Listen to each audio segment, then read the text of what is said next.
Welcome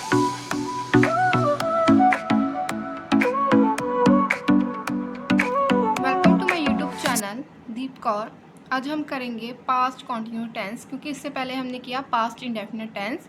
तो सबसे पहले हम देखेंगे पहचान। जिस हिंदी वाक्य के क्रिया के अंत में रहा था, रही थी, रहे थे आदि लगा हो, वे हमारे होते हैं पास्ट कॉन्टिन्यूस टेंस। ठीक है, सबसे पहले हम देखेंगे अफर्मेटिव टेंस। उसका रूल क्या होता है? सब्जेक्ट प्लस वॉज और वर्ब प्लस वर्ब की first form plus ING plus object. ठीक है, इसमें क्या होगी? हमारी हेल्पिंग वर्ब आ जाएगी वॉज और वर्ब। जो हमारा वॉज होता है वो लगता है सिंगुलर के साथ और वर्ब लगता है प्लूरल के साथ। सिंगुलर कौन से होते हैं? जब हम किसी थर्ड पर्सन की बात करते हैं, she, he, it, any name, Sita, Ram, Gita, है ना।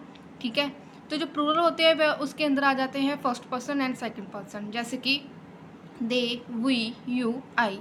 ठीक है, फॉर एग्जाम्पल रमेश खाना खा रहा था। अब हिंदी वाक्य के अंत में क्या आ गया? रहा था। इससे हमें यह पता चल रहा है कि ये हमारा पास्ट कॉन्टिन्यूस टेंस है। ठीक है, Ramesh was eating his lunch. Ramesh क्या हो गया? सब्जेक्ट, हेल्पिंग वर्ब आ गई वॉज, देन वर्ब की फर्स्ट फॉर्म होगी ईट, आईएनजी लग गया, देन लास्ट में लग गया ऑब्जेक्ट हिज लंच। ठीक है, यहाँ पर वॉज क्यों लगा? क्योंकि ये हमारी थर्ड पर्सन की बात की जा रही है, सिंगुलर है, सो दैट्स वाई यहाँ पर वॉज लगा। तुम रेलगाड़ी का इंतज़ार कर रहे थे। You were waiting for the train. You यहाँ पर वह क्यों लगा? क्योंकि यू सेकंड पर्सन की बात की गई है। ठीक है, वह तुम्हें अंग्रेज़ी पढ़ा रही थी। She was teaching you English. मैं स्कूल जा रही थी। I was going to school. ठीक है, ऐसे होंगे हमारे अफर्मेटिव टेंस। अगर हम नेगेटिव की बात करें, उसके अंदर क्या होगा? हम जब भी कोई बात करते हैं ना पास्ट कॉन्टिन्यूस टेंस के अंदर, तब नेगेटिव के अंदर हमारा सारा रूल सेम रह जाता है। जो हमारा उसके साथ क्या, हेल्पिंग वर्ब के साथ क्या, नॉट आ जाती है। ठीक है, इस बात का आपने ध्यान रखना है।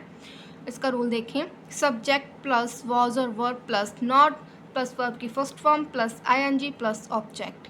ठीक है, फॉर एग्जाम्पल मैं स्कूल नहीं जा रही थी। I was not going to school. ठीक है, हेल्पिंग वर्ब के बाद क्या आ गया? नॉट। बाकी हमारा रूल सेम ही है। तुम रेलगाड़ी का इंतज़ार नहीं कर रहे थे। You were not waiting for the train. Ramesh खाना नहीं खा रहा था। Ramesh was not eating his lunch. ठीक है, नेगेटिव टेंस हमारा इस तरह से आएगा। अगर हम इंटेरोगेटिव की बात करें, उसके अंदर क्या होता है?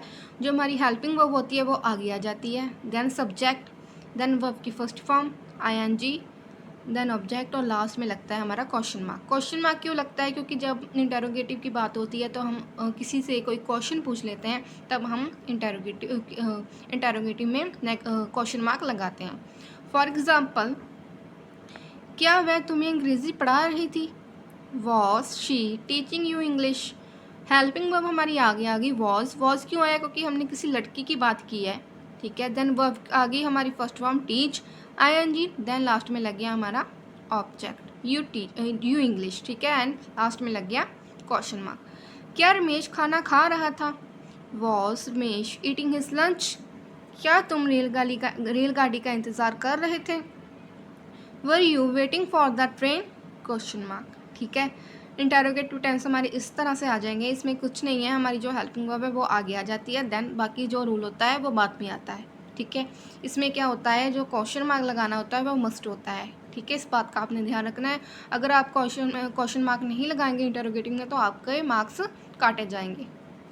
नेक्स्ट देखेंगे हम बोथ नेगेटिव एंड इंटेरोगेटिव। इसका रूल क्या होता है? वॉज और verb plus subject, not plus verb की first form plus ING plus subject, और लास्ट में लग जाता है क्वेश्चन मार्क। ये बोथ होते हैं नेगेटिव एंड इंटेरोगेटिव टेंस। ठीक है, सबसे पहले हम देखेंगे, क्या रमेश खाना नहीं खा रहा था। हमने क्वेश्चन भी पूछ लिया है और नहीं के अंदर भी पूछा है। ठीक है, was Ramesh not eating his lunch, question mark. क्या तुम रेलगाड़ी का इंतज़ार नहीं कर रहे थे। Were you not waiting for the train, question mark. क्या वह तुम्हें अंग्रेज़ी नहीं पढ़ा रही थी। Were she not teaching you English, and last में लग गया क्वेश्चन मार्क। ठीक है, तो नेगेटिव एंड इंटेरोगेटिव बोथ इस प्रकार से होंगे। ठीक है guys, thank you so much watching this video.